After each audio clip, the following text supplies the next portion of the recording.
With the season wrapping up, we can take a look at who deserves the awards with only a handful of games left to play. And I give a pass to the son of one former Yankee MVP, but not to another Yankee former MVP. Did that sentence make sense? I don't know. Neither do you. This is a Locked On MLB, Locked On Diamondbacks crossover. Hello, baseball fans, and welcome to Locked On MLB, the Locked On MLB, Locked On Diamondbacks crossover for the third day of October 2022. I am your host, Paul Francis Sullivan. Look down there. Just call me Sully. Much easier to remember that. I'm an Emmy-nominated television producer. That's impressive. But I've also been podcasting for baseball for well over a decade. And guess what? We are just 3 days away from the end of the regular season, which would be my fourth as the host of the Locked On MLB podcast here on the Locked On Podcast Network. But I do not do this show alone.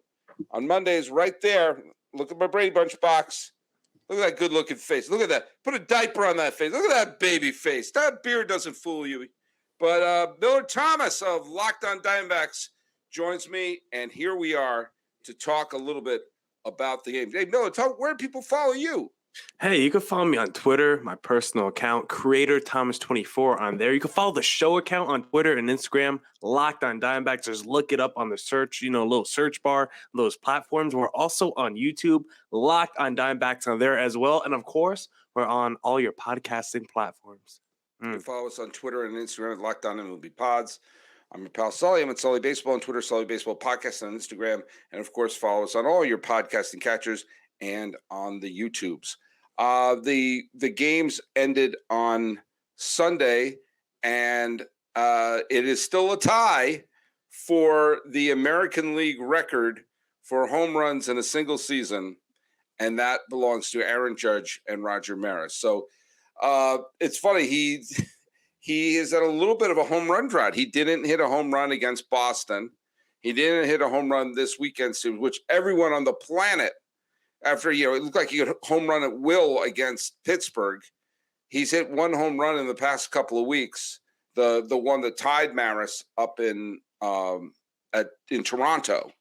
But two series at Yankee Stadium, and now the Yankees go on the road. So if he is indeed going to pass Maris, it's going to be a road game. I got to check where the Yankees are going to be in Texas. Okay, he's going to hit a home run there because it's Texas. It's the Texas pitching staff. It's easy.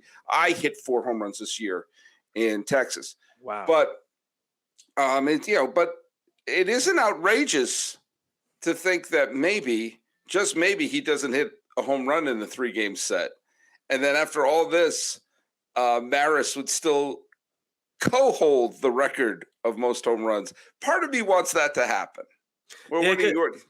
Because there's definitely a combination of things that's happening right now. I think Aaron Judge is definitely pressing a little bit because he knows he wants that record. It's like Steph Curry last year when he was chasing the 3-point record. If you look at like his percentages and his 3-point makes up until the record, he was starting to be like really off and really not Steph Curry-esque. Same thing happening with Aaron Judge. He was on this great home run pace the whole season, but the last couple of weeks, he's not on that same pace. I think he's pressing a little bit at the plate. And also, you just look at how pitchers are pitching to him.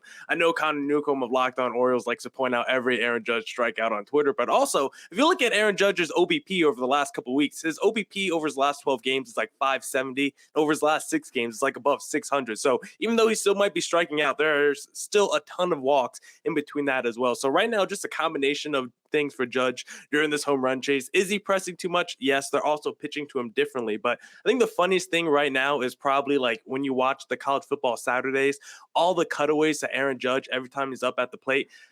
College football fans are not happy, Sully. They're not a big fan of all the Aaron Judge cutaways during his at-bats because I guess baseball is still not very cool in the eyes of football fans right now. Oh, cry me a river. ESPN would cover football in the middle of the World Series, all right? Just, deal with it, all right? Here's when I hear people complaining about how the pitchers are pitching to Aaron Judge. Maybe, just consider this, maybe some of those pitchers want to get Aaron Judge out or don't want to surrender a home run. Mm-hmm. You ever think that maybe some of these pitchers are pitching for their job next year and kind of don't want to see their ERA go up? You ever think that some of them might be taking, this guy's hit a bunch of home runs. Maybe I should pitch around him. Maybe I shouldn't try to let him beat me. And it's not the pitcher's job to be the Green Goblin and throwing a pumpkin up there for Aaron Judge to hit out of the ballpark. Like, they just played Baltimore. Baltimore's trying to finish above 500.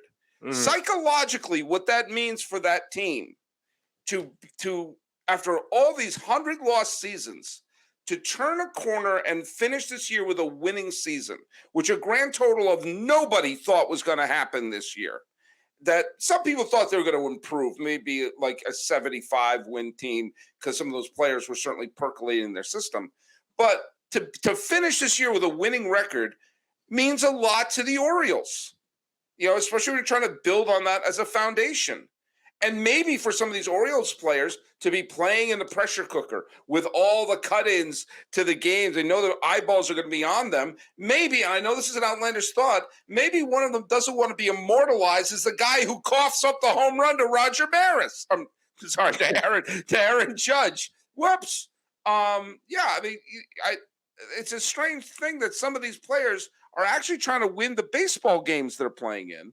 And that also is going to be true when they go to Arlington starting tomorrow, where a lot of players there, the Rangers stink, but some of them are going to be playing and thinking, all right, I'm on, the spotlight is on me now.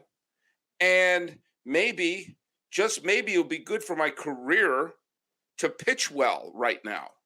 Yeah, because there seems to be this negative connotation against the pitchers for pitching around Aaron Judge at this point in the season, which I don't get. But maybe if you are like a franchise like the Pittsburgh Pirates and you're out of it at this time of the year and you're going against the New York Yankees, hey, maybe you do want to give up a meatball to Aaron Judge. And like you say, be immortalized, be in the record books, and at least be known for something this season. I don't think people want to be remembered for that. I don't know. I guess it's not a great dishonor to be the person to cough up the home run, but maybe there's ain't going to be me. Not going to be me. If you're a guy who's like, you know what? I'm probably not going to have a very long major league career anyway. At least I'm going to be the dude that gets known for giving up the home run to Aaron Judge. That's something I could put on my baseball plaque when I retire.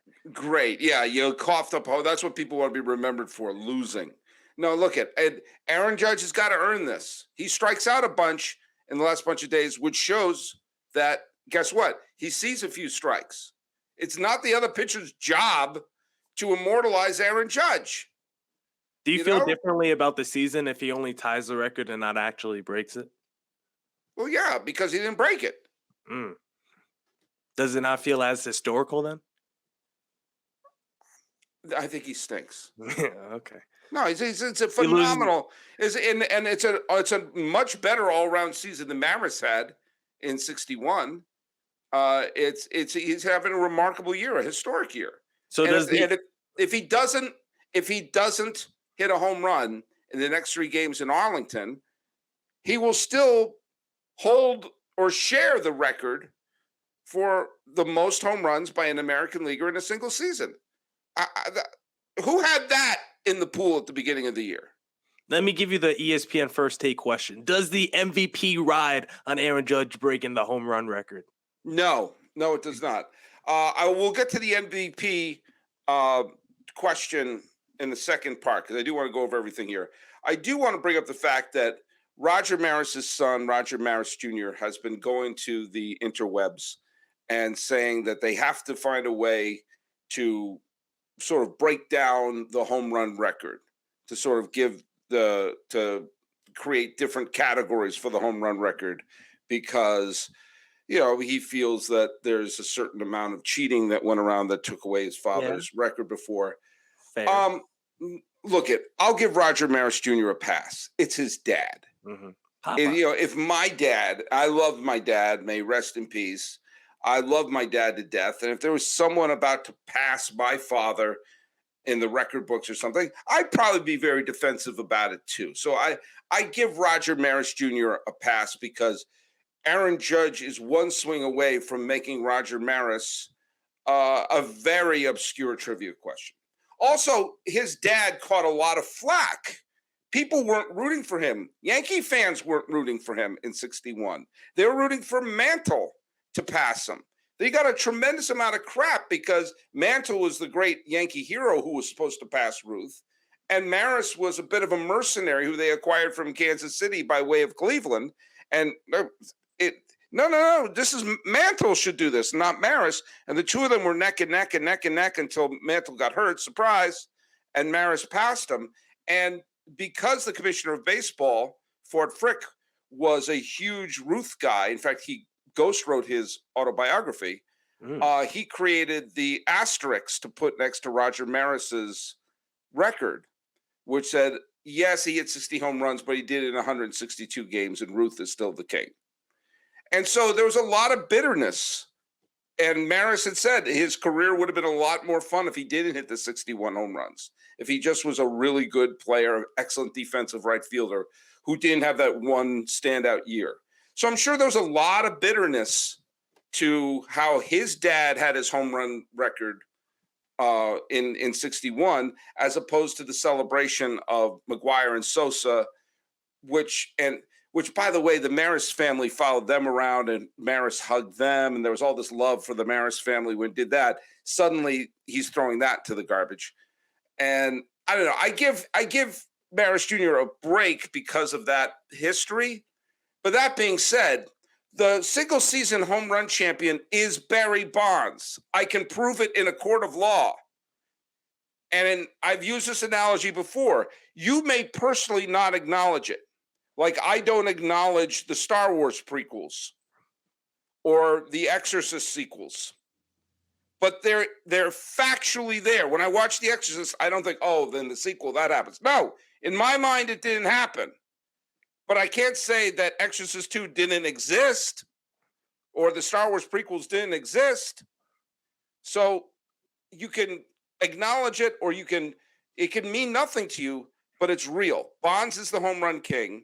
And guess what? If Judge doesn't home run the next 3 games, his dad's still in the record book for most home runs by an American leaguer in a single season. And it's no small feat. So I give him a pass, but let's end all the nonsense about who's the home run king or this, that, or the other thing. Yeah, it's okay to say Bonds has the record, and the record might be a little tainted. And I think it's okay if it's tainted because at that time, everyone was tainted, and baseball allowed the taintedness. So let's start right there. And with Aaron Judge, I mean, well, let me go to Roger Maris, actually, because I feel bad for the son. Yes, you don't want Papa's record getting broken because, in all honesty, it's not like we're sitting around having Roger Maris conversations. Outside this home run chase for Aaron Judge, I quite literally haven't heard, I probably could count on one hand how many times I've heard Roger Maris's name in my lifetime because not a lot of times we talk about Roger Maris. So I can see why the son doesn't want the record broken. But guess what? If Roger Maris didn't have this record, we would probably never talk about him ever in his career. So at least he has something going for him in that standpoint.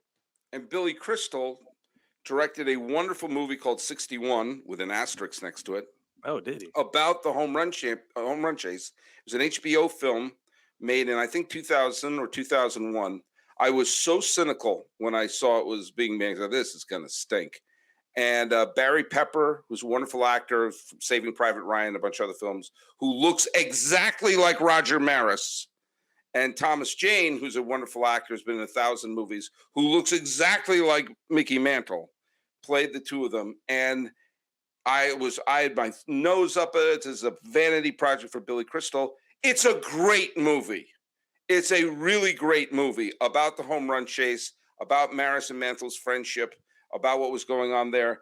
And even though I know what happened, I got involved in this. Is kind of a lifelong Red Sox fan. By the end, I got a little tear in my eye when you see Maris breaking the record. And if you hadn't seen that film, it's about 20. It came out like 2000, 2001, and it's a pull your heartstrings film, but it's less about the record and more about the friendship. The very unlikely friendship where Mickey Mantle was this hard partying, drinking, womanizing guy, and Roger Maris was this super straight-laced Midwesterner who was new to the Yankees, relatively new to the Yankees. It was only his second year. It's a really good movie, and you can't help if there's any truth to it.